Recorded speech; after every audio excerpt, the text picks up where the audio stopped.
Good evening my dear students. आज मैं आप लोगों को एम्परेटिव सेंटेंस आपके दिमाग में डालने आया हूं। सीखने का प्रयास करो। सबसे पहले आपको यह जानना है कि एम्परेटिव सेंटेंस क्या होते हैं। एम्परेटिव सेंटेंस बेटा जो होते हैं, सबसे पहले मैं आपको लिख के बताता हूं। V1 two plus object.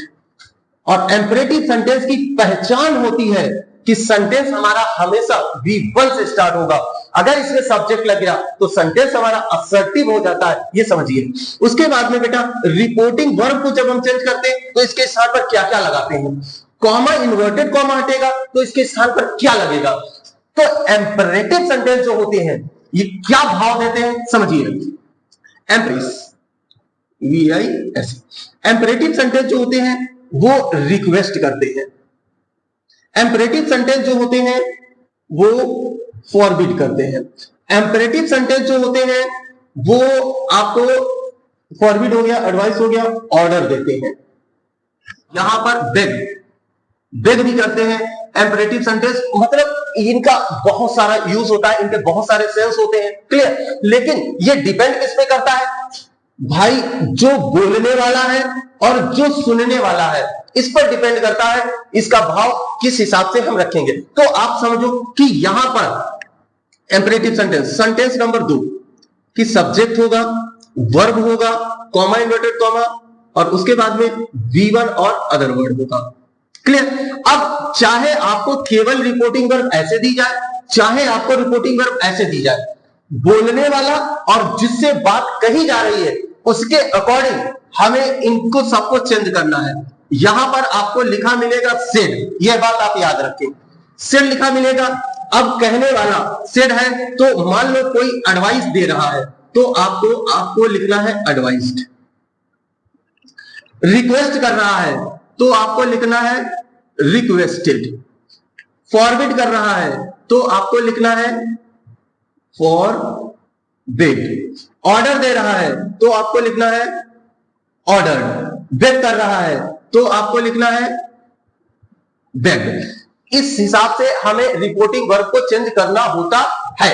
Comma, inverted comma हटेगा तो इसके स्थान पर ऑलवेज आएगा टू, क्लियर। हाँ, एक सेंटेंस में थोड़ा सा इसको और विस्तार से, अगर सेंटेंस आपका बेटा डू नॉट से स्टार्ट है, डू नॉट, और उसके बाद में V1 और अदर वर्ड्स लगा है और इन्वर्टेड, तो अगर सेंटेंस डू नॉट से स्टार्ट है तो इसमें दो चीजें होती है, या तो वो एडवाइस देगा या तो वो मना करेगा।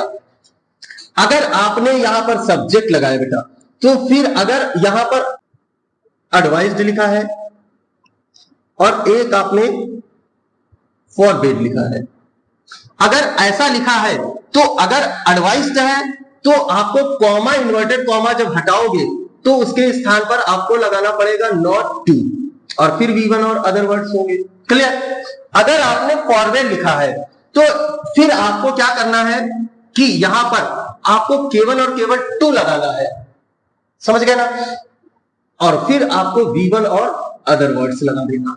अब आपके समझ में आएगा। फॉरवर्ड होता है इस बेटा, यहां पर ई छूट गया। फॉरवर्ड एक वर्ब होती है, इसका मतलब होता है मना करना। क्या है इसका मतलब होता है? मना करना।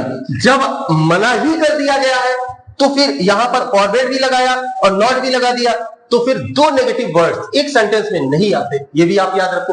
अब आपको हम स्ट्रक्चर लिख के समझाते हैं कि इनका यूज हम कैसे करते हैं।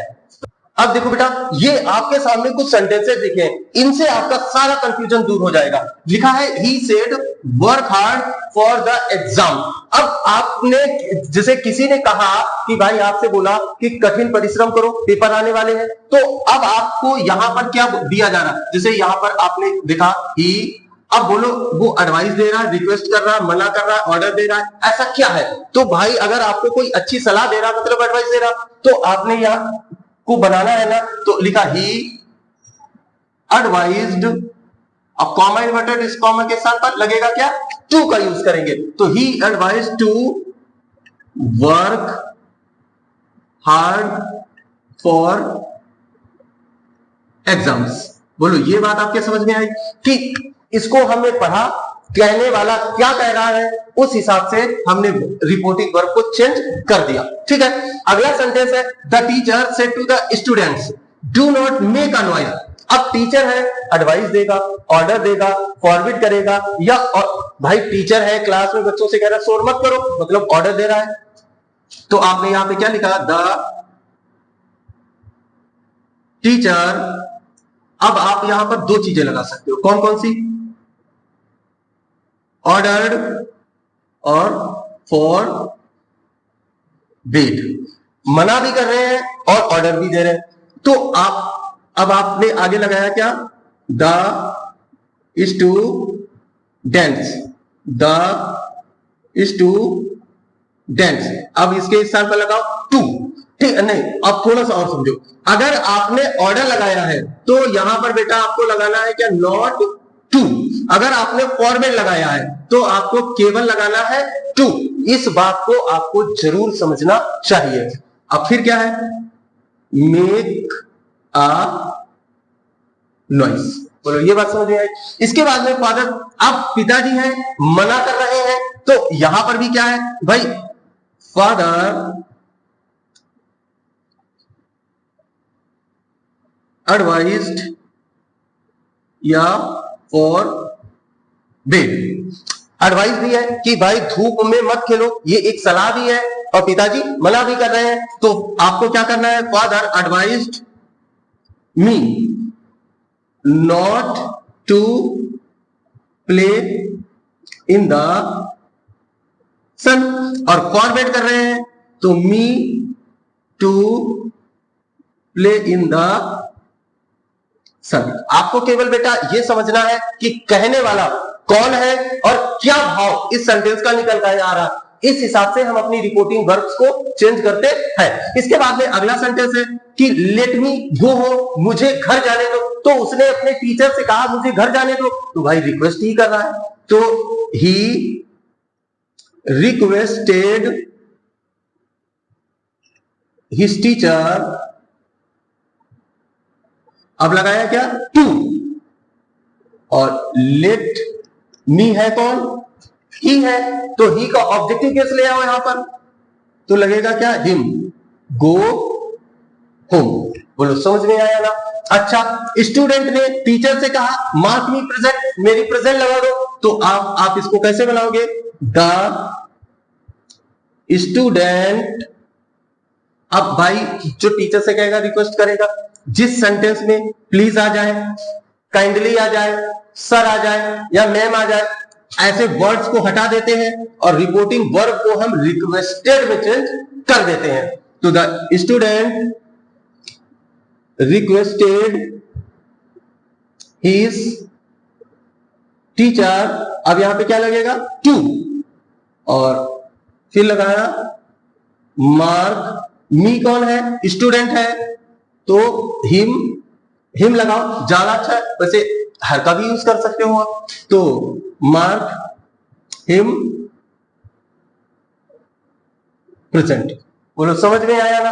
अब सबसे पहले आपको यह सीखना है कि ऑप्टेटिव सेंटेंस होते क्या है, इनका क्या क्या सेंस होता है। तो समझो भाई, ऑप्टेटिव सेंटेंस जो होते हैं बेटा, जैसे इसका स्ट्रक्चर क्या होता है, सबसे पहले मैं लिखा होगा, उसके बाद में फिर सब्जेक्ट होगा, फिर V1 और अदर वर्ड्स होगा, अंत में या तो एक्सक्लेमेटरी साइन होगा और या फिर फुल स्टॉप होगा।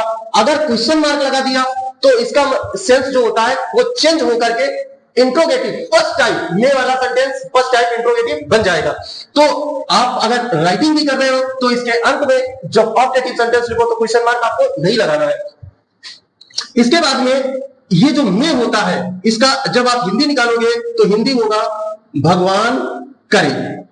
अब क्या क्या सेंटेंस में भाव होते हैं, तो जैसे पहला सेंटेंस लिखा है कि मे यू लिव लॉन्ग, और अंत में एक्सक्लेमेटरी साइन लगा दिया। इसके बाद में दूसरा लिखा है कि मे ही गो टू हेल्प, और अंत में एक्सक्लेमेटरी साइन लगा दिया। इसके बाद में मे गॉड हेल्प यू। अब देखो बेटा, तीन सेंटेंस आपके सामने लिखे हुए हैं और इनका सेंस क्या होता है आप अच्छे से समझने का प्रयास करो भाई। तो देखो मे यू लिव लॉन्ग, इसका ये जो बेटा ये जो सेंटेंस है ये भाव दे रहा है कि हमारा भाई विश किया जा रहा है, किसी से आप विश कर रहे हो कि उसकी उम्र भगवान करे, मे का मतलब क्या, भगवान करे उसकी उम्र लंबी हो, तो यहां पर क्या है, ये विश है।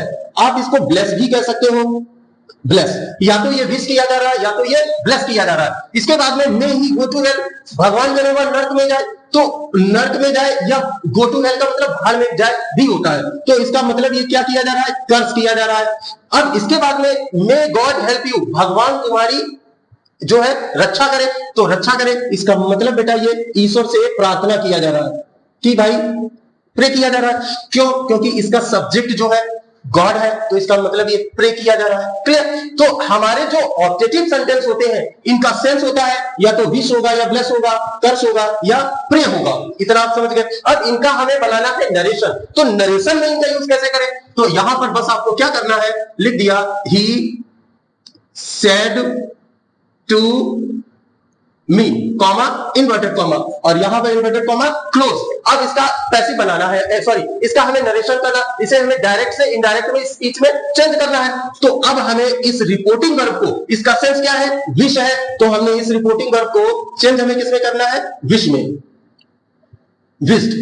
ये भी V2 है तो आपको भी इसका V2 ही लगाना पड़ेगा। अब he wished comma inverted comma जब भी हटेगा ऑब्जेक्टिव सेंटेंस का, वहां पर क्या आएगा, दैट का यूज किया जाएगा, ये भी आपको याद रखना।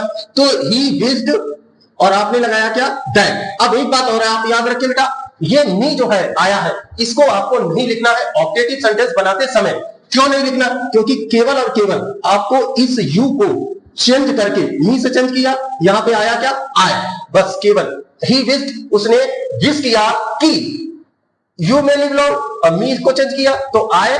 अब मे को किस में चेंज करते हैं, माइट में, तो MIGHT, माइट लिव लॉन्ग, और अंत में क्या लगाना है, फुल स्टॉप लगाना है, ये भी आपको याद रखना। क्लियर, अच्छा।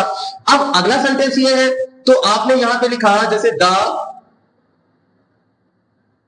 हर्मिट सेड, और कॉमा इन्वर्टेड कॉमा लगा दिया।